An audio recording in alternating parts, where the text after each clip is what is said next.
C'est ici, à la station Saint-Germain-des-Prés, que nous avons rendez-vous avec le 7e siècle, sur les lieux de l'abbaye tant voulus par Germain. Mais pour en prendre toute la mesure, il faut l'observer des pieds au clocher. Regardez les pierres du clocher roman. Elles ont plus de 1000 ans. Et il reste encore des traces mérovingiennes de ces fondations dans la chapelle Saint-Symphorien. Ces pierres-là ont près de 1500 ans et ce clocher est sans aucun doute le doyen de Paris.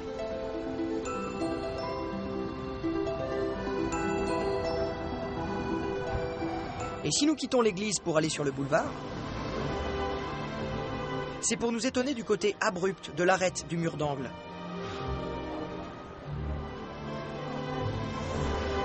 Voyez plutôt, une main sacrilège semble avoir coupé net l'ensemble plus vaste que formaient les bâtiments attenants de l'ancienne abbaye. Et pour cause, sous le Second Empire, la hache du baron Haussmann a tranché ici la pierre pour créer le boulevard Saint-Germain. En avançant encore, on découvre une belle particularité Renaissance. La porte sud, ouverte à la fin du XVIe siècle. On a également une vue sur ce qui devait correspondre aux 3 anciens clochers. Un seul réussit à survivre à la brutalité révolutionnaire. Les 2 autres durent être rasés, car trop abîmés.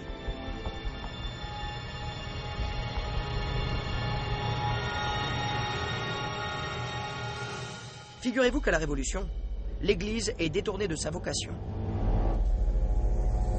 Elle sert de dépôt de salpêtre.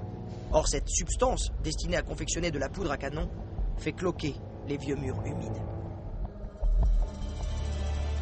Les révolutionnaires avaient-ils volontairement introduit dans les lieux de culte la substance qui ronge les vieilles pierres? La question se pose. Et s'il s'agissait d'une volonté réfléchie, faire pourrir de l'intérieur le fondement des édifices religieux?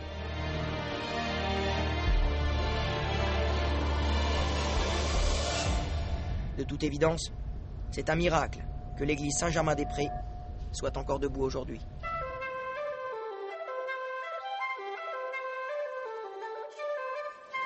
Tout le quartier évoque l'histoire de l'abbaye Saint-Germain-des-Prés. On la nomme ainsi parce qu'elle est entourée d'immenses champs dont elle est l'heureuse propriétaire. Prospère, elle possède tous les 6e et 7e arrondissements actuels. Les moines bénédictins ont pour habitude de choisir de bonnes terres, propices aux cultures de toutes sortes, en particulier des vignes, qui leur apportent un confortable revenu. On peut se demander si les moines de Saint-Germain-des-Prés sont troublés dans leur méditation par la turbulente présence des étudiants.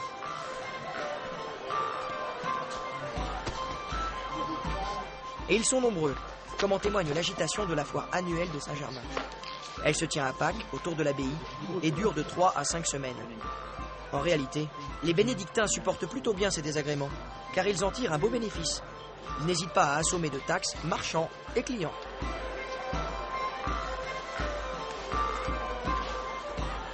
Alors évidemment, dans ce grand rassemblement populaire, bagarres, altercations, larcins représentent aussi le quotidien de cette grande manifestation. L'endroit s'est transformé au cours des siècles, jusqu'à devenir aujourd'hui le marché Saint-Germain. Bon, à première vue, il ne reste pas grand-chose du passé de l'endroit. Mais à part des bâtiments assez communs de la fin du 19e siècle, on cherche désespérément la grande et belle foire du passé. Et en cherchant bien, on finit toujours par trouver quelque chose. Dans les petites rues en pente, on remarque les préaux de la rue Mabillon et les pavés de l'ancienne foire en contrebas. On peut même emprunter l'escalier de pierre pour se retrouver au niveau ancien de la rue et fouler ce petit pavé bosselé qui résonne encore des cris des forains hâbleurs et des étudiants bagarreurs. Regardez cet autre vestige médiéval. La rue de l'Échaudé, qui se creuse en une rigole centrale. Elle est destinée à évacuer les détritus que les gens de l'époque jettent par les fenêtres. Bon, côté hygiène de la voirie, on a trouvé mieux depuis. Mais avouons que la forme de la ruelle est bien jolie.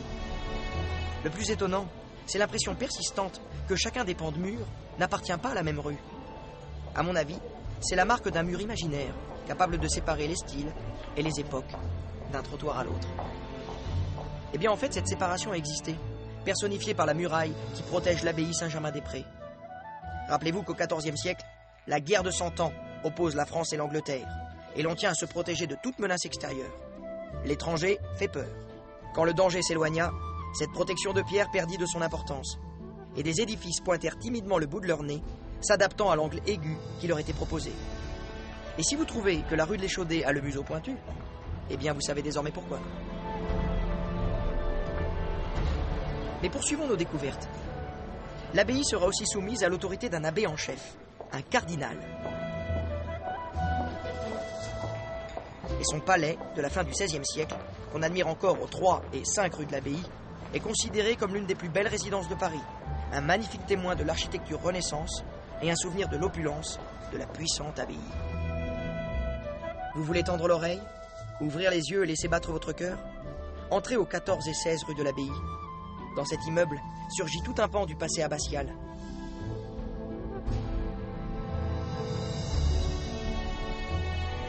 On peut aussi voir la pointe extrême nord de l'enclos Saint-Germain, comme ici, au 31 rue Jacob.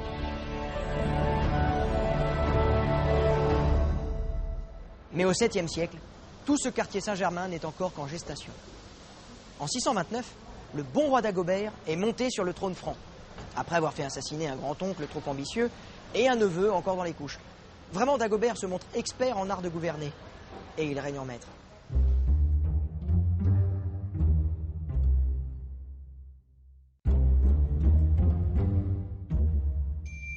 Mais sa sérénité possède un trône, marque de sa grandeur et de sa puissance. Et c'est le bon Saint-Éloi, artisan orfèvre de son état, qui lui a imaginé ce siège sans lequel un roi ne saurait imposer toute son autorité. Le cabinet des médailles de la Bibliothèque nationale conserve ce trône en majesté. Et la tradition orale nous assure qu'il fut celui du roi Dagobert. Il ne devait pas être très confortable, ce trône royal avec son assise formée de simples lanières de cuir. Mais l'important n'était pas là. Il fallait impressionner et intimider. Effectivement, le trône fascinait par sa structure de bronze doré et ses empattements en gueule de lion. Conservé longtemps dans le trésor de l'abbaye Saint-Denis, il fut transféré à la Bibliothèque nationale en 1791, considéré désormais comme monument des arts. Quelques années plus tard, en 1804, l'empereur Napoléon s'y assit à l'occasion, manière de se relier aux vieilles dynasties royales.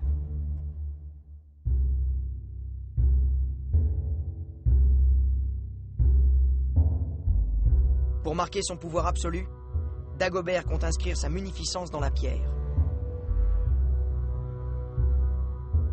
Et quoi de mieux qu'un édifice religieux?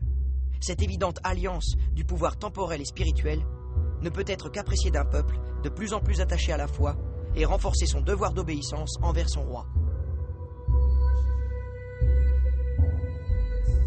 Dagobert pense et se repose peu. Paris possède déjà son abbaye, alors c'est vers Saint-Denis que Dagobert tourne son regard. Attention, au 7e siècle, Saint-Denis n'a pas du tout l'aspect architectural que nous connaissons aujourd'hui. À l'époque de Dagobert, elle est beaucoup plus modeste. Dagobert est persuadé que du haut des cieux, Saint-Denis veille sur lui. Il lui est même apparu en rêve. Et l'apparition lui accorde sa protection, à condition toutefois que Dagobert lui offre la plus somptueuse des sépultures.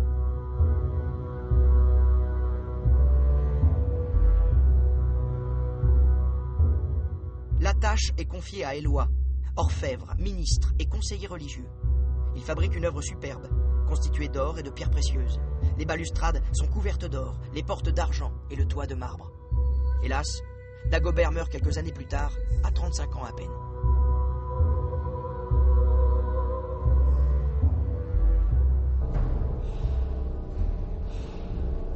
Au XIIIe siècle, les moines de Saint-Denis veulent rendre hommage au roi Dagobert, bienfaiteur des lieux. Mais la sulfureuse réputation du roi les fait trembler. Ils imaginent donc une sculpture un peu ambiguë, qui se lit dans la pierre comme une bande dessinée.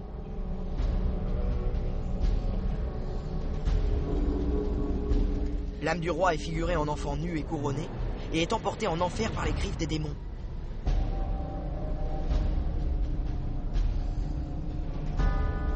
Heureusement, Saint-Denis, Saint-Martin et Saint-Maurice délivrent cette âme, la présentent au ciel et lui permettent d'accéder au paradis.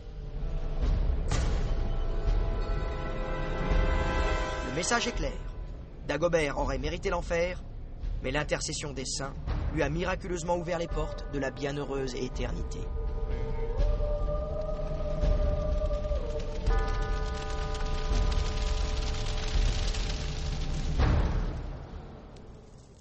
Et pourtant, pour l'éternité, Dagobert restera le bon roi qui a mis sa culotte à l'envers.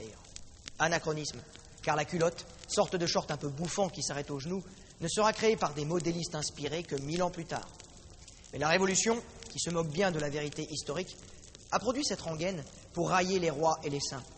L'opinion publique a-t-elle voulu se moquer d'un roi fainéant et distrait? Ou dans une vision plus égrillarde, a-t-elle voulu se jouer des amours contre nature entre Dagobert et son ministre éloi?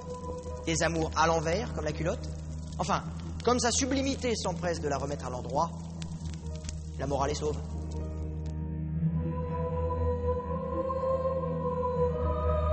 À la mort de Dagobert, le royaume franc est partagé entre ses deux enfants. Sigebert, 10 ans, et Clovis II, 4 ans. Dès lors, et pour longtemps, le pouvoir réel passe aux mains des maires du palais, les plus grands dignitaires du royaume. Clovis II déserte Paris. Il s'établit dans sa villa de Clichy, et le palais de la cité se transforme en coquille vide. Mais la ville s'anime. La multiplicité des églises et des abbayes attire une nouvelle population, qui aime à se regrouper en ces lieux de dévotion.